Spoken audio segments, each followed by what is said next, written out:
오늘도 주님의 말씀을 통해 하나님 나라를 누리는 복이 있기를 주님의 이름으로 축원합니다. 제가 전도사 시절에 찬양 인도를 맡아서 했던 적이 있습니다. 찬양이 특별한 은사가 있어서가 아니라 맡겨졌기 때문에 했어요. 그래서 이 찬양 인도를 했었는데 찬양 인도를 하다 보니까 가끔 컴플레인이 들어와요. 너무 새로운 찬양 하지 마라.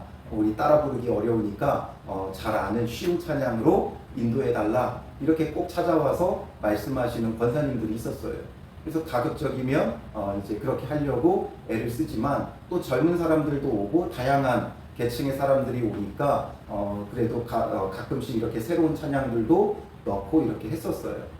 그런데 그렇게 좀 새로운 찬양이 한두 곡 들어가게 되면 꼭 이렇게 찾아와서 얘기하시는 분이 있었어요. 그런데 어느 날은 흥분해서 저를 또 찾아왔어요. 또 뭐라고 컴플레인 하시려고 하나 했더니 오늘 그 부흥회 때 불렀던 찬양이 너무 은혜로웠다고 그 찬양 제목이 뭐냐고 악보 좀 하나 뽑아줄 수 있냐고 그러는 거예요. 근데 사실상 그 찬양을 제가 예전에도 그 이제 찬양 인도하면서 불렀던 찬양인데 그때는 와서 컴플레인 하시더니 이제는 유명한 부흥 강사가 와서 부흥의 시간에 부르니까 그걸 또 이제 너무 은혜가 된다고 뽑아달라고 하더라고요. 그걸 뭔가 그분을 이제 비난하거나 비판하려고 하는 것이 아니라 우리가 어떤 마음 가운데 있느냐가 중요한 거죠. 물론 제가 정말 은혜롭게 성령의 충만함으로 더 잘 찬양을 인도했다면 새 찬양이든 오래된 찬양이든 익숙한 찬양이든 익숙지 않은 찬양이든 상관없이 은혜를 받으셨겠지만 그 마음이 은혜 가운데 있을 때는 정말 은혜로 들려지는 거예요. 그 마음이 은혜가 떨어지면 찬양조차도 듣기 거북하고 내게 낯설고 부르기 조금 어려우니까 은혜가 되지 않는 거죠. 이런 것처럼 우리가 어떤 마음 가운데 있느냐에 따라 모든 게 다 달라져요. 우리가 누군가가 물이 반밖에 없다 이렇게 이야기하면 어떤 사람은 내가 가서 반을 채워놔야 되겠다. 부족한 걸 내가 가서 채워야겠다라는 마음이 있는가 하면 어떤 사람은 왜 이렇게 불평하냐, 물이 반밖에 없다고 왜 불평하냐면서 그 사람에 대해 안 좋은 마음을 품게도 되죠. 그래서 우리가 어떤 마음으로 받아들이느냐 이것에 따라서 우리의 삶의 자세와 태도와 신앙이 전부 다 달라져요. 이것을 왜 말씀드리냐 하면 바울의 권면도 그러했어요. 바울은 어떤 직분을 받았다고 했어요?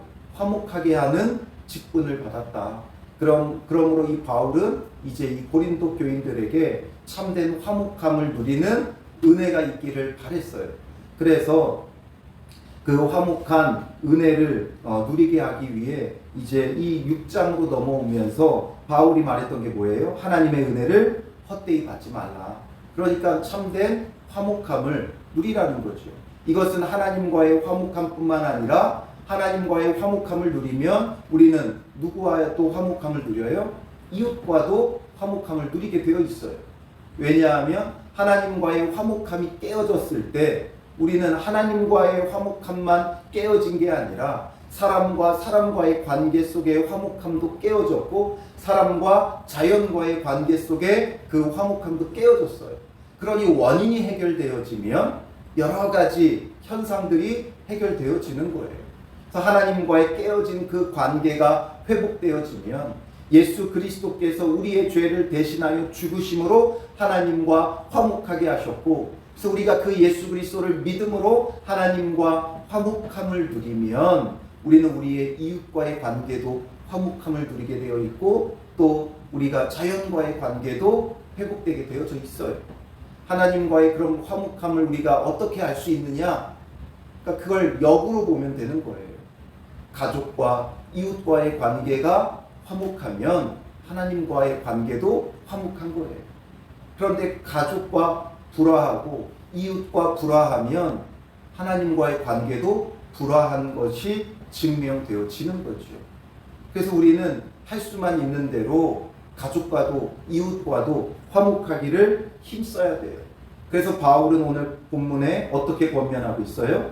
고린도인들이여 너희를 향하여 우리의 입이 열리고 우리의 마음이 넓어졌으니 우리의 마음이 너희를 향하여 넓어졌다라는 거죠. 즉 넓은 마음으로 너희를 대했다는 거예요. 넓은 마음이라는 건 뭐예요? 포용적인 마음의 자세를 말하는 거죠. 수용적인 마음의 자세예요. 그러니까 받아들이고자 하는 마음으로 너희들을 대했다라는 거예요. 그래서 받아들이고자 우리의 입이 열렸다는 거죠. 즉 주님의 말씀을 너희에게 전한 이유는 너희를 뭔가 대적하고 비난하고 비판하려고 하는 것이 아니라 넓은 마음으로 너희를 수용하고 받아들이려고 하는 것이다라는 거죠. 그래서 그 말씀을 통해 하나님의 자녀로 그들을 교회로 인정해주고 받아들여 준 거예요. 그러니 너희가 우리 안에서 좁아진 것이 아니라 오직 너희 심정에서 좁아진 것이니라.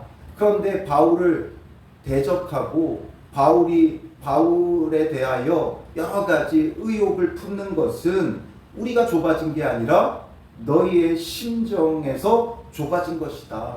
그러니까 마음이 좁아졌다라는 거죠. 그러니까 그 마음이 인색해지고 편협해지고 옹졸해진 거예요. 그러니까 받아들일 마음이 없으니까 자꾸만 비난하게 되고 비판하게 되고 받아들일 마음이 없어지는 거죠. 그러니 그들의 마음이 지금 어떠한 마음이었는가? 바울이 지금 사도로서 어떤 자세와 어떤 태도로 그들을 대했고 그들에게 복음을 전했고 어떻게 그들의 종이 되어 섬겼는지를 생각한다면 바울에 대해 의심할 여지가 없죠. 의심할 여지가 없어요. 그런데 바울을 의심하는 것, 아무리 거짓 사도들이 와서 그들에게 이간질하고 그들을 미혹한다 하여도 바울이 그들에게 복음을 전했던 그 여러 가지 자세나 태도, 그리고 바울이 전한 그 복음의 내용들, 이런 것을 다 살펴보면 뭔가 의심할 여지가 없어요.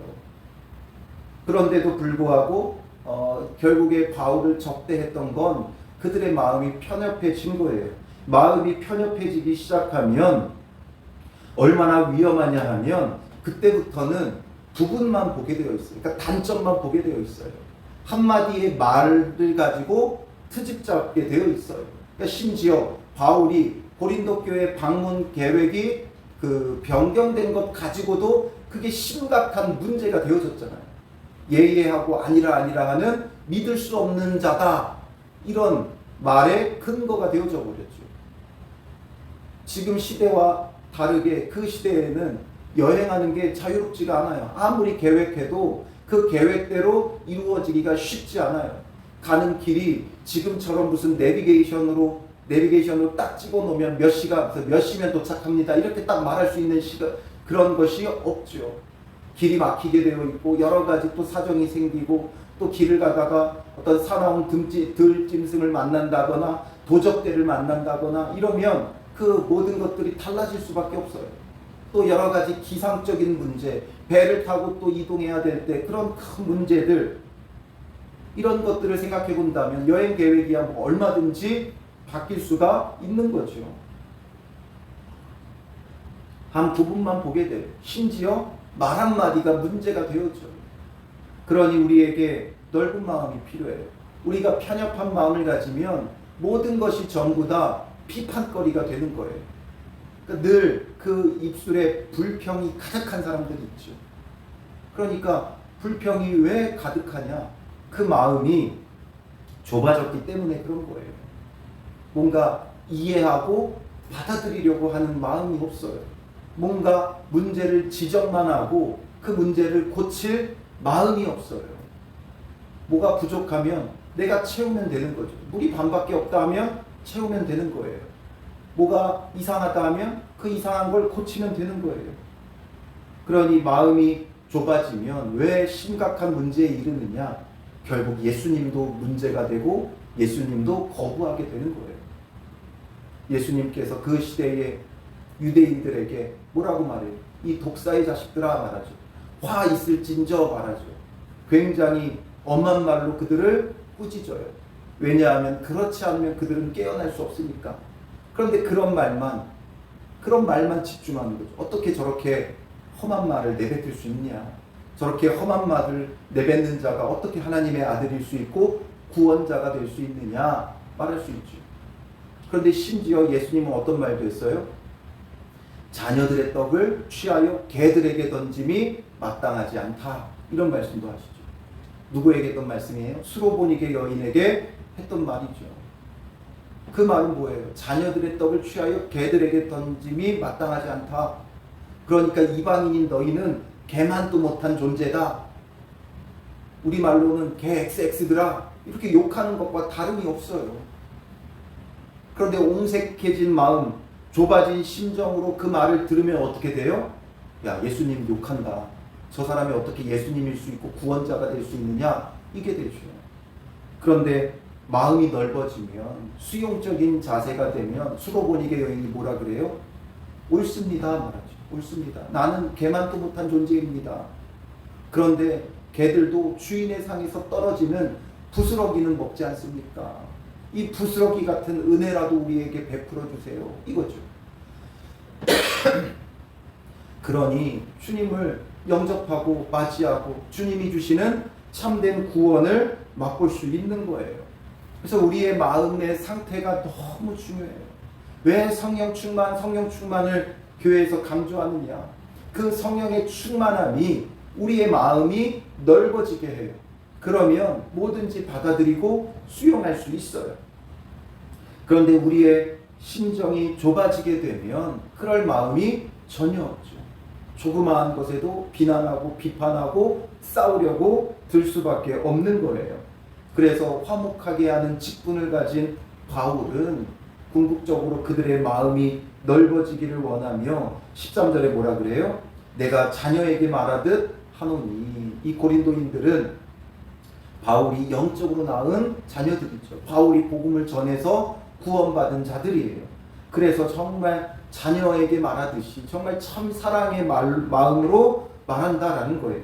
그러니 너희도 보답하는 것으로, 그러니까 바울이 복음을 전해준 그 영적 아버지됨에 대한 감사하는 마음이 있다면 보답하는 마음으로 너희도 마음을 넓히라 말하고 있죠. 정말 이건 간곡히 말하고 있고 엄히 말하는 거예요. 그래서 뭐로 시작했어요? 고린도인들이여 이렇게 말하죠. 공식적인 호칭을 사용하는 거예요. 보통은 너희라는 표현을 쓰죠. 다른 데는 다 너희예요. 편지를 쓰면서 그 이름을 지명해서 쓰는 경우는 많지 않아요. 시작할 때만 누구누구에게 하죠. 그 다음부터는 너는 이런 표현을 쓰지 누구누구는 이런 말 잘 안 하죠. 이렇게 말하는 건 정말 엄하게 굉장히 객관적으로 표현하고 있는 거예요. 그래서 너희도 마음을 넓히라 라고 말씀하고 있는 거죠. 오늘 우리도 마음을 넓혀야 돼요. 우리의 마음을 넓혀야 돼요. 누가 뭐라 해도 누가 어떻게 행동해도 그것만 보지 말고 좀 마음을 넓히고 왜 그런 말을 하는지, 왜 그런 행동을 하는지 수용적인 자세로 해야 된다는 거죠. 누가 마음이 넓어요? 부모의 심정이 될 때 넓은 마음을 갖는 거예요. 자녀이기에 아직 미숙하고 어리고 연약하기 때문에 받아들여 주는 거예요. 그런데 어린아이가 되면 부모의 그 말과 행동을 받아들일 수 있어요, 없어요? 받아들이지 못하죠. 이해가 안 되니까. 그런데 부모의 입장이 되면 마음이 넓어지는 거예요. 그러니까 우리가 성숙하지 못하면 똑같은 수준에 머무르면 마음이 넓어질 수가 없죠. 그런데 좀 더 성숙하고 어른이 되어지면 넓은 마음을 갖는 거예요. 어린아이처럼 떼쓰는 자가 되면 안 되고 어린아이처럼 맞잡고 싸우는 자가 되면 안 돼요. 아이들은 수시로 싸우죠. 수준이 같으니까 싸우는 거예요. 우리가 조금 더 성숙한 믿음을 가졌다고 한다면, 우리가 정말 성숙한 믿음을 가졌다고 하면 비난하고 비판할 게 아니라 포용해야 되는 거예요. 수용해야 되는 거예요. 왜 저런 말을 하고 왜 저런 행동을 하는가 이해하면 받아들여지는 거죠. 그럴 수밖에 없었구나. 이렇게 말하면 다 의도가 있었구나. 이것을 깨닫게 되어지는 거죠.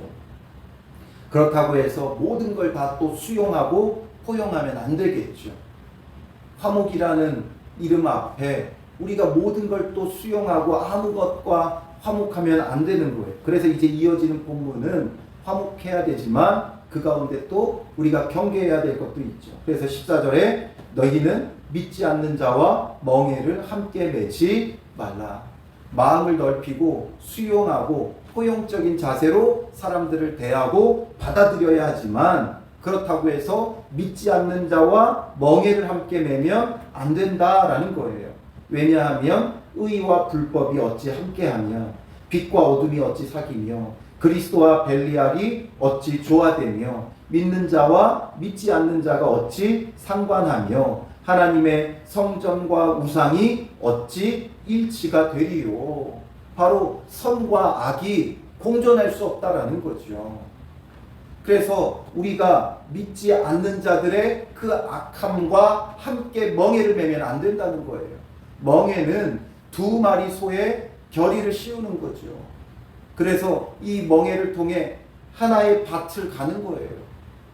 물론 한 마리 소에게도 멍에를 지우지만 이 팔레스타인 지역은 대부분 두 마리 소에다가 멍에를 함께 지어서 이 밭을 갈았어요.